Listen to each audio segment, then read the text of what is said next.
अगर मीडियन है तो बी को हवा में ले लेते हैं, ये बी ले लेते हैं, ये ए बी सी इस तरीके से।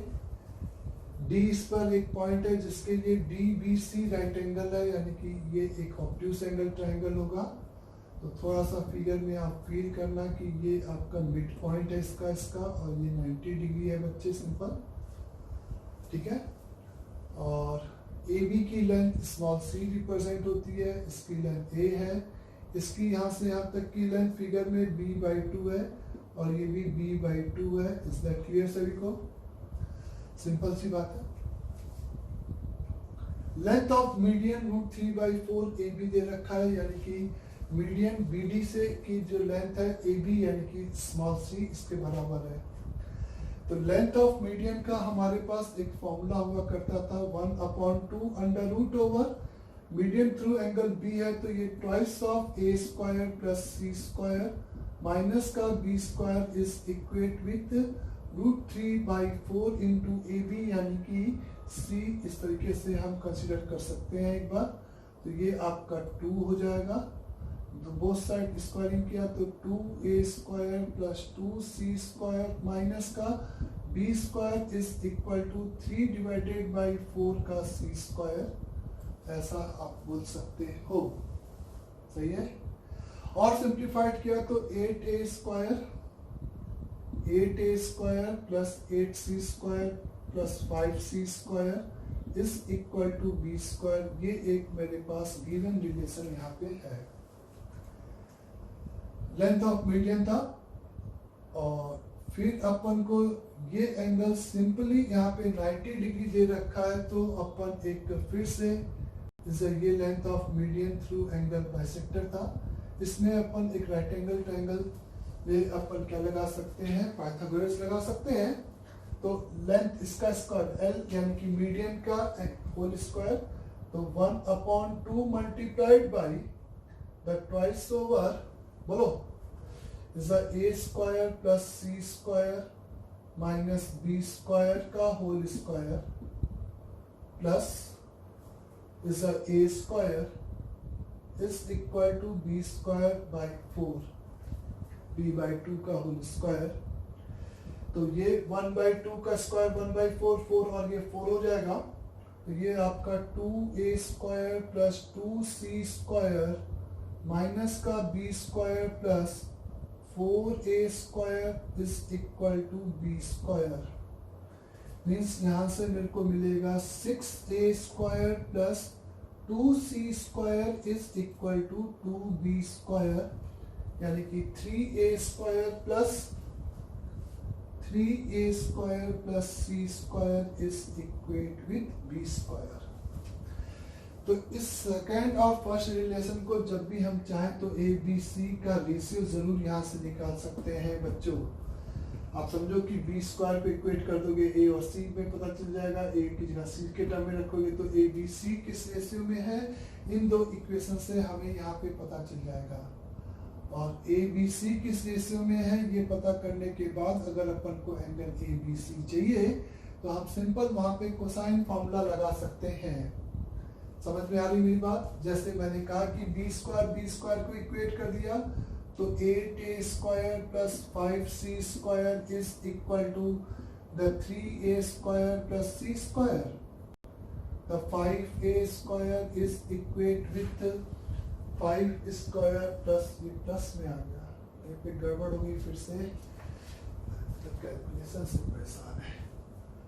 1/2 ट्वाइस ऑफ दिस था तो 2 था, 3/4 हो गया था, c स्क्वायर लिखा था और b स्क्वायर इधर चला गया तो 8a स्क्वायर, 8 में से 3 गया 5 और ये आपका 4b स्क्वायर है बच्चे। यहाँ पे 4b स्क्वायर है तो b स्क्वायर की जगह पे आपने पुट किया तो मल्टीप्लाई में 1 इंटू में 4b है तो कोई बात नहीं, अब सही है। 5c स्क्वायर 4c स्क्वायर तो c स्क्वायर आ जाएगा इज इक्वल टू 4 3 12 और इस 12 माइनस 8 यानी कि 4a स्क्वायर हो जाएगा तो c is equal to 2a आ जाएगा, है ना। c is equal to 2a आ जाएगा और सिंपली अगर c की जगह पे 2a रख दिया जाए तो यहाँ पे मेरे को पता चल जाएगा कि सी की जगह पे 2a रख रहे हो तो 8a² प्लस 5 इंटू सी यानी कि 4a² is equal to 4b²। तो ये 5 4 20, 20 प्लस 4 28, 28 यानी कि simple is 7, 7a² is equal to b²। तो b is equal to √7 times of a आ जाएगा। तो मैंने सिंपली कहा कि ए बी सी का रेशियो आ जाएगा और आपको एंगल ए बी सी चाहिए, तो cos of angle A B C यानी कि बी एंगल, तो cos of B is equate with आप लिखोगे a² plus c² minus b² upon 2ac।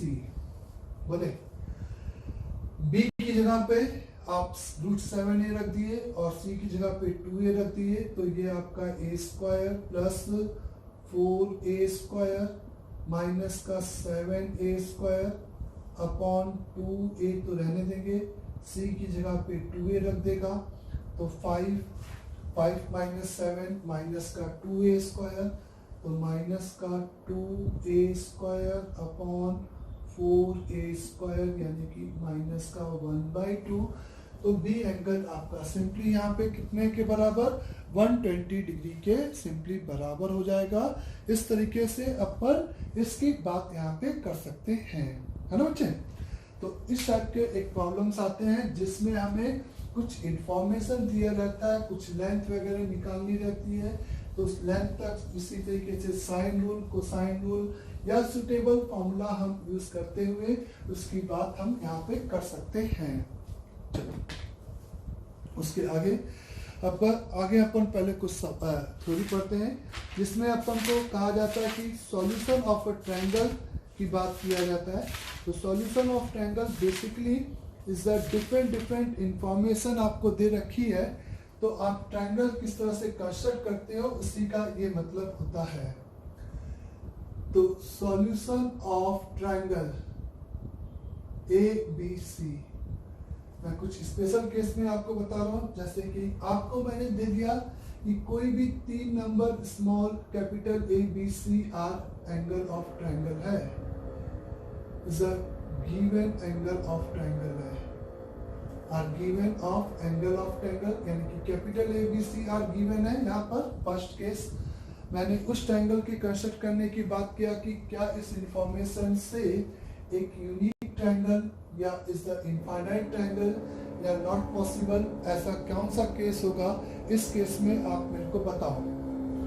तो ऑब्वियस है अगर आपको angle A B C 3 numbers given है तो ये ट्रायंगल तभी बनाएंगे जब वो तीनों नंबर आपके 0 और पाई के बीच में होंगे।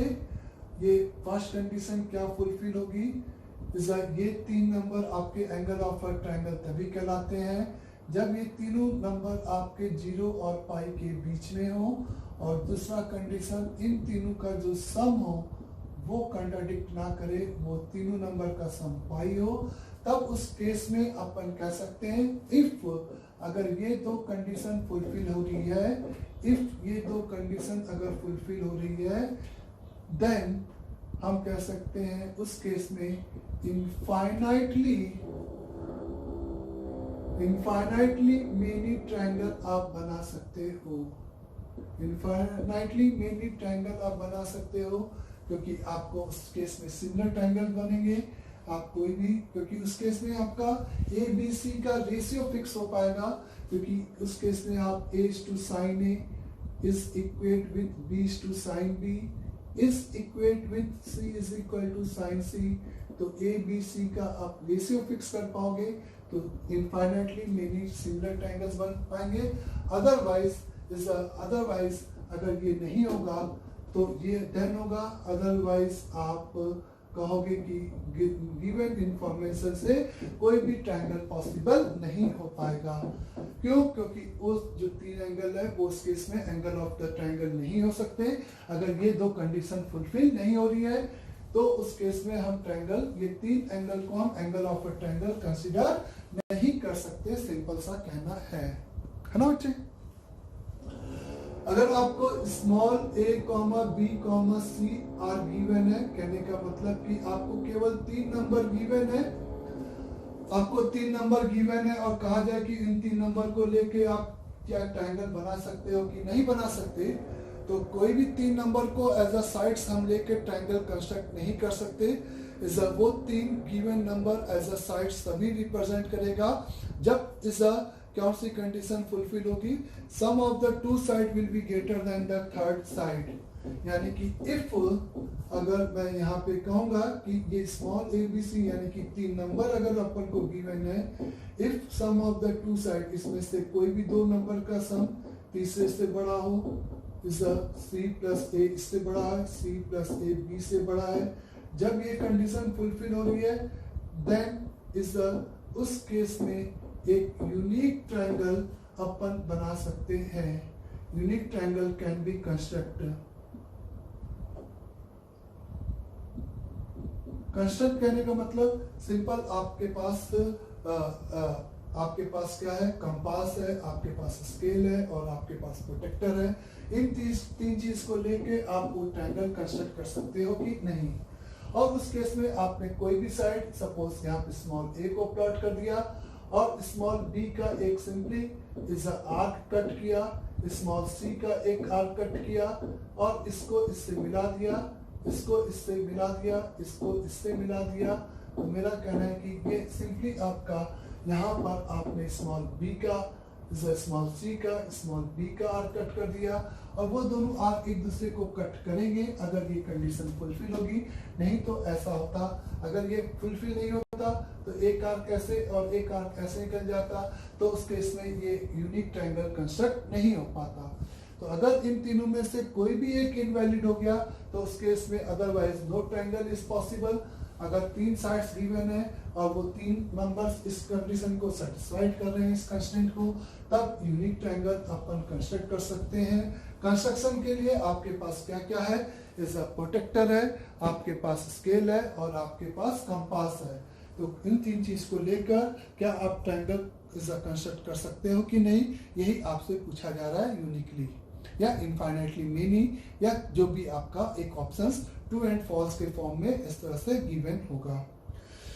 जैसे मेरे को फिर गिवन है आपको इस ए बी सी ट्रायंगल में स्मॉल ए गिवन है, स्मॉल बी गिवन है। अच्छा, लास्ट वाले केस में जब अपन को तीनों साइड गिवन है तो तीनों एंगल निकालने के लिए हम आराम से वहां पे कोसाइन फॉर्मूला यूज कर सकते हैं। तीनों एंगल निकालने के लिए हम आराम से इस कोसाइन फॉर्मूला क्या कर सकते हैं, यूज कर सकते हैं। Indian triangle A B C में स्मॉल ए स्मॉल बी और एंगल सी गिवन है, तो क्या वो ये इंफॉर्मेशन एक यूनिक ट्रायंगल आपको बनाएगा या नहीं बनाएगा। इसको फील करने के लिए सबसे पहले आप एक रफ ट्रायंगल बनाओ। यहाँ पे ये ए बी सी लिखो, इसको इस स्मॉल ए ये गिवन है आपको, स्मॉल बी यानी कि ये गिवन है बच्चे, स्मॉल बी यानी कि ये साइड गिवन है और ये एंगल सी आपको गिवन है। तो इन 3 नंबर को लेकर अगर आप कंस्ट्रक्शन करने जाओगे, आप आंसर देना चाहते हो कि यूनिक ट्रायंगल होगा या नहीं होगा, तो आपने सबसे पहले साइड BC यानी कि स्मॉल ए लेंथ को रिप्रेजेंट कर दिया। आपने इस प्रोटेक्टर से एंगल सी जो भी दे रखा है 30, 40, 65, 90, इस आराम से आपने इस एक रे यहाँ पे प्लॉट कर दिया। बोलो, प्रोटेक्टर की हेल्प से आप इस एंगल को बहुत आराम से प्लॉट कर सकते हो। मैं ये नहीं कह रहा कि कंपास से आप एंगल को प्लॉट कर पा रहे हो कि नहीं, हर एंगल को हम इस कंपास से प्लॉट नहीं कर सकते कि खाली कंपास की हेल्प से हम हर एंगल को दिखा पाए, ये जरूरी नहीं है। नाउ फिर अपन को इस पे एक स्मॉल बी लेंथ कंसीडर करनी थी, तो स्मॉल बी का एक आपने आर्क कट कर दिया, ये आपका स्मॉल बी हो गया और इसको इस तरह से मिला दिया जाए तो ये आपका यहाँ पर ए वर्टेक्स आ जाएगा और ये अपने आप तीसरा लेंथ इस स्मॉल सी भी फिक्स हो जाएगा। तो इस इंफॉर्मेशन मतलब 2 साइड और इसके बीच का एंगल अगर आपको गिवन है, 2 साइड और इसके बीच का एंगल आपको गिवन है, ये 3 आपको गिवन थे, तो उस केस में आप मुझसे कह सकते हो कि आप हमेशा एक आपको यूनिक ट्रायंगल मिलेगा। आपको हमेशा एक क्या मिलेगा बच्चे, यूनिक ट्रायंगल यहाँ पर मिलेगा। अब वो यूनिक ट्रायंगल के लिए अगर आप बाकी के चीजें निकालना चाहते हो, फॉर एग्जांपल साइड सी एक रह गई है और 2 एंगल रह गए हैं, वो फाइंड आउट करने के लिए आप सबसे पहले ए बी और सी है तो नेपियर्स एनालॉजी का देखो यूज करते हैं हम यहाँ पे। a minus B by two is equal to a minus B upon a plus B into cot का एंगल c बाई टू। जैसा कि आपको ये 3 नंबर गिवन है, यानी कि ये पूरा नंबर गिवन है, उससे आप a minus B by two की वैल्यू फाइंड आउट कर सकते हो। और आपको a प्लस बी की वैल्यू आपको पता ही है, इज अ पाई माइनस सी, ये आपको पता है। इन 2 इक्वेशन को यूज करके आप फाइनली a और b निकाल सकते हो। जब आप tan थीटा से थीटा निकालोगे तो आपको ये बात मैंने समझाया था कि a minus P by two हमेशा माइनस पाई बाई टू से पाई बाई टू के बीच में होता है। तो जब भी आप ये एंगल कंसीडर करोगे तो इसी प्रिंसिपल इंटरवल में कंसीडर करके आप दोनों को ऐड और दोनों को सब्ट्रैक्ट करोगे तो a और b की आपको यूनिक वैल्यू आ जाएगी। और थर्ड साइड की बात करें तो अगर एंगल c पता है तो कोसाइन फॉर्मूला लगाएंगे तो c square is equal to a square plus b square minus का 2ab into cos c angle से कोसाइन फॉर्मूला लगा के हम थर्ड साइड स्मॉल c भी यहाँ पे बहुत आराम से फाइंड आउट कर सकते हैं। तो 2 साइड और उसके बिटवीन एंगल c यहाँ पे पता था, तो उसको लेकर हम लोगों ने ये फील किया कि हम कंपास, स्केल और प्रोटेक्टर को लेकर हमेशा वो ट्रायंगल प्रिज्म कंस्ट्रक्ट कर सकते हैं, चाहे वो सी एक्यूट हो, ऑब्ट्यूस हो, जो भी एंगल हो उसको कंस्ट्रक्ट किया, बी का आर्क कट किया और इस तरीके से तीसरी साइड अपन निकाल सकते हैं। तो एक ये इंफॉर्मेशन होती है, एक ये इंफॉर्मेशन हमें गिवन थी स्मॉल ए बी और एंगल सी की। तब मैंने आपसे कहा कि आपको यहाँ पर एक यूनिक ट्रायंगल हमेशा मिलेगा इररिस्पेक्टिव ऑफ वैल्यूज की ये साइड्स की लेंथ क्या है या ये क्या एंगल है, इससे उसको कोई मतलब नहीं होगा। बोलो। फिर अगर अपन को किसी ट्रायंगल ए बी सी में, inner triangle A B C में अपन को स्मॉल ए, अपन को एंगल बी और एंगल सी ये गिवन है, ये 3 नंबर गिवन है और अपन यहाँ पर उस ट्रायंगल के कंस्ट्रक्शन की बात कर रहे हैं कि क्या इस इंफॉर्मेशन को लेकर हम वहां पर इस एक यूनिक ट्रायंगल या ट्रायंगल पॉसिबल है या नहीं है उस पर डिस्कशन करना चाहते हैं। तो ए बी और सी अगर अपन को गिवन है तो मेरा कहना है कि स्मॉल ए गिवन है यानी कि बी सी लेंथ गिवन है और अपन को बी और सी एंगल गिवन है, तो अपन सिंपल प्रोटेक्टर से यहाँ से बी एंगल, यहाँ से सी एंगल बनाएंगे तो आप देख सकते हो कि हमेशा एक ट्रायंगल आपका कंस्ट्रक्ट होगा, प्रोवाइडेड कि ये रे और ये रे आपकी पैरेलल ना हो जाए, ये रे और ये रे आपकी यहाँ पे पैरेलल ना हो जाए, या ये ऑब्ट्यूस और ये ऑब्ट्यूस इस तरह से निकल गया तो ये ऊपर जाके इंस्ट्रक्ट नहीं करेगी, नीचे आपका एंगल बदल जाएगा, गिवन एंगल के बराबर नहीं हो पाएगा। तो मेरा सिंपल सा कहना है कि बी और सी ऐसे एंगल होना चाहिए सबसे पहले कि बी और सी गिवन एंगल शुड बी 0 और पाई के बीच में होने चाहिए, एक स्टेटमेंट। दूसरा स्टेटमेंट कि उसके करस्पॉन्डिंग जो मैं एंगल ए निकालूं पाई माइनस का b प्लस सी यानी कि b प्लस सी का जो सम है वो भी 0 और पाई के बीच में होना चाहिए। मतलब b और c तो गिवन 0 से पाई होना ही चाहिए, b और c तो 0 से पाई होना ही चाहिए एंड ऑल्सो आप में से यहाँ पे कहोगे b plus C should be lie between 0 से पाई होना चाहिए। क्यों? क्योंकि अगर ये 0 से पाई होगा तो उसको पाई में से घटाएंगे तो वो भी हमेशा आपका 0 से पाई के बीच का ही नंबर मिलेगा। तो अगर गिवन इंफॉर्मेशन b और c 0 से पाई है और उनका सम 0 से पाई है तब आप हमेशा देखोगे कि गिवन b एंगल को एक रे ड्रॉ करोगे प्रोटेक्टर से इज अ सी एंगल पे एक रे प्लॉट करोगे, और ये आपको capital A is a vertex construct हो जाएगा उस केस में। और उस केस में अगर ये है तो एक यूनिक ट्रायंगल होगा। इफ कहने का मतलब कि इफ अगर ये कंडीशन फुलफिल है तो then unique triangle will be construct होगा उस केस में। उस केस में एक यूनिक ट्रायंगल यहाँ पे कंस्ट्रक्ट होगा। ये बात सभी को क्लियर हो रही है बच्चे? ये बात सभी को क्लियर हो रही है? तो ए बी और सी पाई है, तो ऑल्सो बी प्लस सी 0 से पाई, देन यूनिक, अदरवाइज वो ट्रायंगल कंस्ट्रक्ट नहीं हो पाएगा। इसके बाकी की इंफॉर्मेशन आपको एंगल ए बहुत आराम से मिल जाएगा बच्चे। यहाँ पे एंगल ए आप निकाल सकते हो फर्स्ट स्टेप में। एंगल ए की वैल्यू यहाँ पे पाई माइनस का एंगल बी माइनस का सी हो जाएगा। जब एंगल ए निकल जाएगा, बची हुई दो साइड्स निकालने के लिए आप simply A upon sine A is equal to B upon sine B is equal to C upon sine C, ऐसे इंफॉर्मेशन यूज करोगे।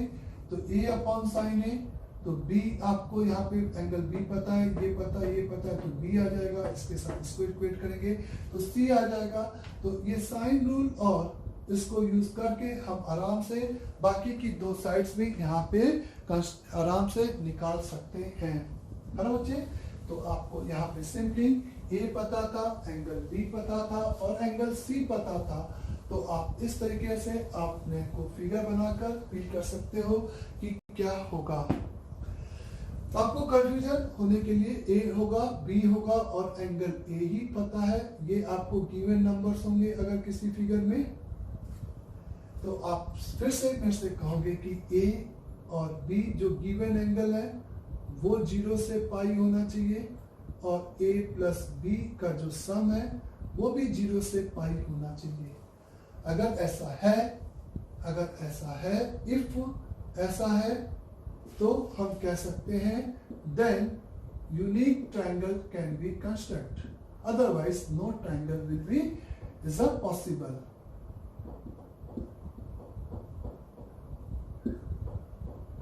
उस केस में एक unique triangle can be construct. अगर ये दो इंफॉर्मेशन मेरे पास है तो उस केस में एक यूनिक ट्रायंगल आप कंस्ट्रक्ट कर सकते हो, अदरवाइज उस इंफॉर्मेशन से आप ट्रायंगल कंस्ट्रक्ट नहीं कर सकते।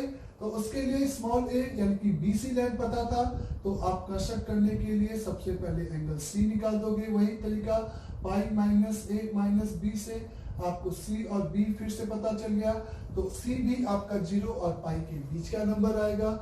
और अगर ये दो कंडीशन है तो सी भी आपका एक हमेशा 0 और पाई के बीच में होगा।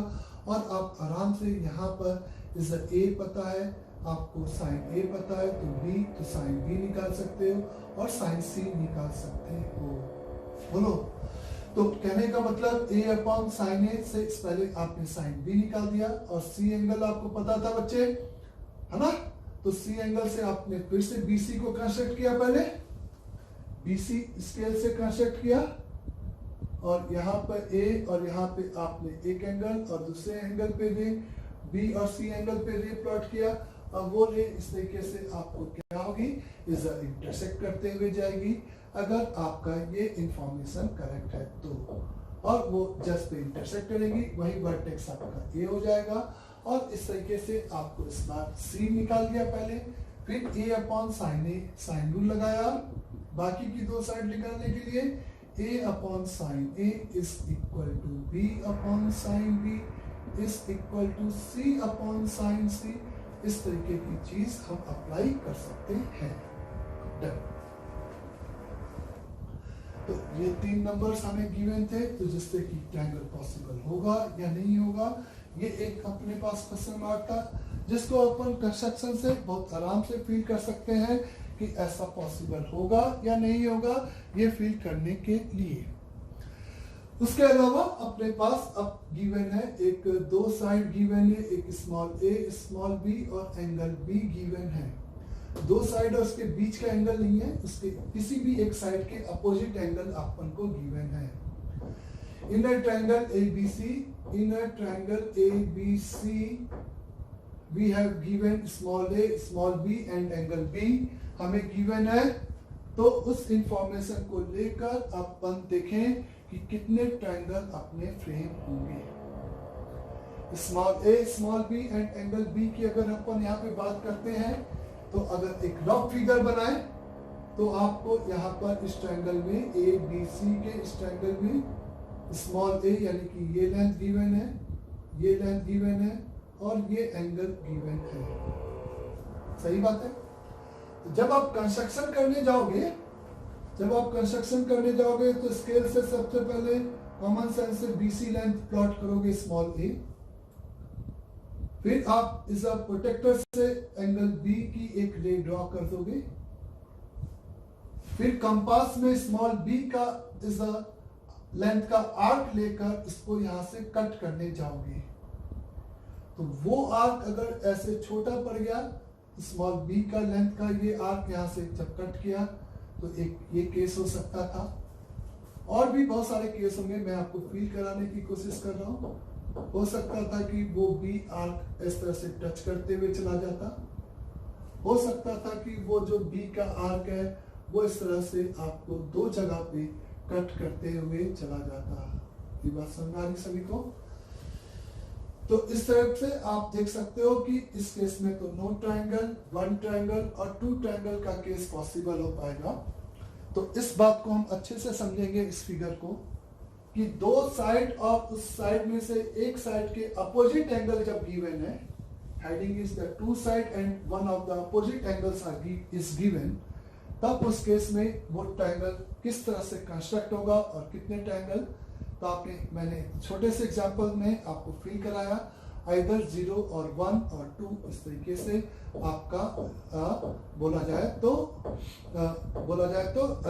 एक 0 1 2 कुछ भी आंसर हो सकता है। No triangle exactly one triangle या इज अ टू ट्रायंगल का केस भी यहाँ पे हो सकता है। अंडरस्टैंड सभी को? नाउ कैसे समझे आप आगे इसको? सबसे पहले आप ये समझे कि ए बी और एंगल बी है, तो तीसरी साइड स्मॉल सी के लिए आप यहाँ पे कोसाइन फॉर्मूला लगाओगे। थोड़ा सा इक्वेशन से भी फील करते हैं। cos b is equal to लिखोगे is A square plus C square, तीसरी साइड मतलब small C, B square divided by 2ac, तो सी स्क्वायर माइनस का 2a cos b of angle c plus A square minus B square is equal to 0। इसी को cross multiply किया तो आप यहाँ पे फील कर सकते हो कि थर्ड साइड सी के लिए बेसिकली आपको एक क्या मिली है, क्वाड्रेटिक मिली है। बेसिकली इस क्वाड्रेटिक के लिए इसका जो सम ऑफ द रूट है, मान लेते हैं कि अगर दो ट्रायंगल पॉसिबल है तो C1 प्लस C2 की वैल्यू आप में से कह सकते हो कि C1 प्लस C2 की वैल्यू आपका इज 2a cos b आएगा। चलो ये बाद में कर बताएंगे जब आपका दो ट्रायंगल जिस केस में पॉसिबल होगा उस केस में अपन इस बात को देखेंगे।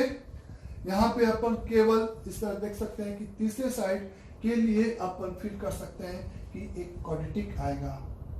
इस क्वाड्रेटिक के दो डिफरेंट पॉजिटिव रियल रूट आएंगे, तब जाके दो ट्रायंगल पॉसिबल होंगे। खाली दो रियल रूट से नहीं, स्मॉल सी चूंकि साइड है तो वो पॉजिटिव होनी चाहिए। तो जब इस क्वाड्रेटिक के अपन को दो पॉजिटिव एंड डिफरेंट अपन को रूट्स मिलेंगे, तब अपन कहेंगे कि इसके उस केस में दो ट्रायंगल पॉसिबल है। इफ मेरा सिंपल सा कहना है कि if the quadratic has above quadratic has two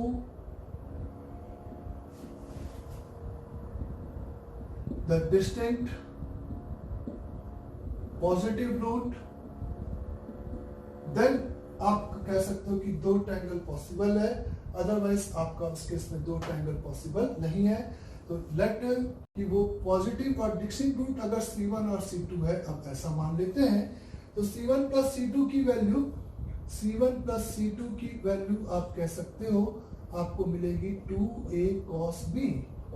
C1 C2 की वैल्यू आपको मिलेगी a square minus B square product of the root. और C1 और C2 से रिलेटेड कोई भी क्वेश्चन होगा कि ये इंफॉर्मेशन के अगेंस्ट दो ट्रायंगल बन रहे हैं, ऐसा प्रॉब्लम में गिवन है कि इस इंफॉर्मेशन के लिए दो ट्रायंगल बन रहे हैं और तीसरे साइड का अपन को सम ऑफ द साइड चाहिए, तो अपन उसी क्वाड्रेटिक से C1 प्लस C2 प्रोडक्ट चाहिए, डिफरेंस ऑफ द रूट चाहिए, कुछ भी चाहिए हम लोग यहाँ से निकाल सकते हैं। जब हम C1 और C2 की बात करेंगे किसी भी प्रॉब्लम में, तो C1 C2 यानी कि थर्ड साइड के वो पॉजिटिव, ये उस समय एज्यूम कर रखे हो कि इस क्वाड्रेटिक के दो डिस्टिंक्ट पॉजिटिव रूट्स हैं, तब अपन उस केस की बात कर रहे हैं C1 और C2। नाउ यहाँ पे आप ऐसे देखो, सबसे पहले बच्चे कि इस कंस्ट्रक्शन में अगर मान लेते हैं कि B आपका एक ऑब्ट्यूस एंगल है, सबसे पहले आप ये फील करो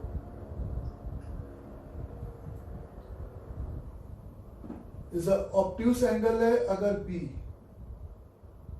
तो आपने इज BC स्केल से प्लॉट किया जिसका नाम स्मॉल a है लेंथ का, स्मॉल a लेंथ के, इज सिंपल प्रोटेक्टर से वो ऑब्ट्यूस एंगल प्लॉट कर दिया।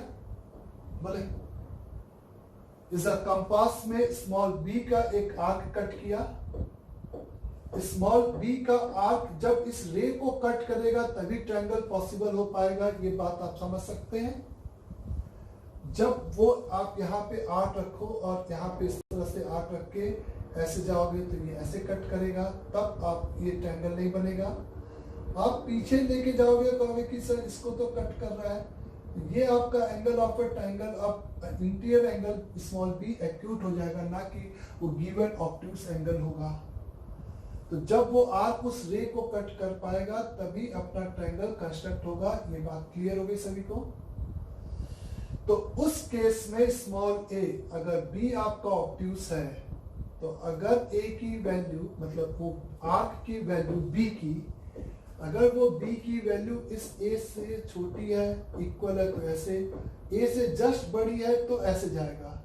तो इस केस में तुम कह सकते हो कि इफ जो b स्मॉल b है वो अगर ग्रेटर देन a है, तब उस केस में आप कहोगे यूनिक ट्रायंगल इज पॉसिबल। अगर इसी का सेकंड केस ले लूं कि b जो अपन आर्क कट कर रहे थे वो अगर a या a से छोटा है, तो उस केस में नो ट्रायंगल इज पॉसिबल। बोलो ऐसा क्यों समझ में आया सभी को? b अगर आपका ग्रेटर देन a है तो यूनिक ट्रायंगल, b अगर लेसर देन a है तो नो ट्रायंगल इज पॉसिबल। तो बेसिकली b अगर आपका निगेटिव है तो आप इस क्वाड्रेटिक का आपको या तो एक रूट पॉजिटिव मिलेगा और एक रूट निगेटिव या जीरो मिलेगा,